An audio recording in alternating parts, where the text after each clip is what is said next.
Ready, talking boxing with Mr. A on a post-fight recap between Billy Joe Saunders and Willie Monroe Jr.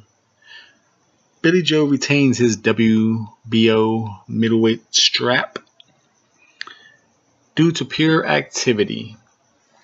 This fight, I did say in my breakdown and prediction, if you did not watch that video, kindly go watch that and you will see or hear and see, because you see myself. And I say these two guys have a style to make each other look boring and stink up the room. I thought this was a very slow, boring fight. It was due to just back foot boxing or back foot movement of Willie Monroe. He'd go like anywhere from 15 to 30 seconds without throwing a punch. So all the action was due to Billy Joe. Now the fight did have a little headbutt in the fourth round, I believe it was. It had a little nick on Billy Joe's eye. It didn't do too much to really do any damage or threat to the fight. You know, Billy Joe did do a little. I believe there's some mind games within the fight. Within the first round, they had a clinch, and the way he just like mauled and muscled and pushed Monroe off him, like I say, within like the first 40 seconds of the fight, it was a mind game thing. Like, I told you I beat your ass, and just the way he just mushed him like a street fight mush. And I think it was like in the 10th round. He holds Willie Monroe's head down with his elbow, and Willie Monroe, like when he gets up, kind of looks at the ref like, "You didn't see the elbow he just put on my head."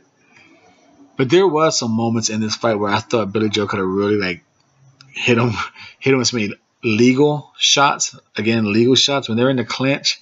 The way Willie Monroe just positions himself, he was leaving his right side completely open to like kidney or rib shots, and Billy Joe just kind of looked at him. You could tell Billy Joe looked down there like, I could hit him so good, but he didn't. Again, this fight is pure activity, and even though, because in this fight, maybe you guys could leave a comment down below, you know, if you can recall, like, is there a round where you were like, hey, remember that punch Billy Joe landed? Like, yeah, he landed some 1-2s, maybe a hook here. He timed him first, but there was like no really like round shaking punch, you know. Golovkin and Canelo, they each had their one punch of the fight, you know. I don't remember that one punch from anybody in this fight, and it was mainly due to just Willie Monroe just inactive. Like in the 10th round, Billy Monroe's trainer was like, "You need to take some risks now, son. You take some risks." And then the 11th round started.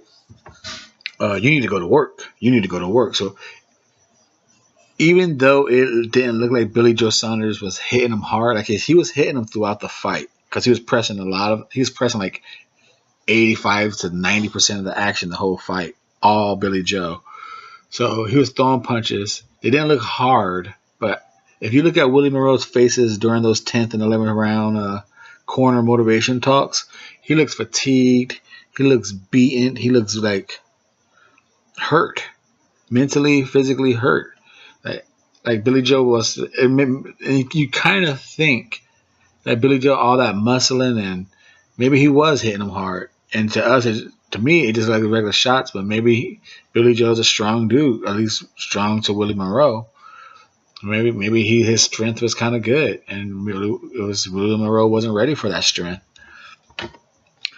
So again, to repeat, right here on RT Boxing with Mr. A. Thank you for your support. Please subscribe if you have not. Billy Joe Saunders does retain his WBO middleweight championship with a unanimous decision over Willie Monroe.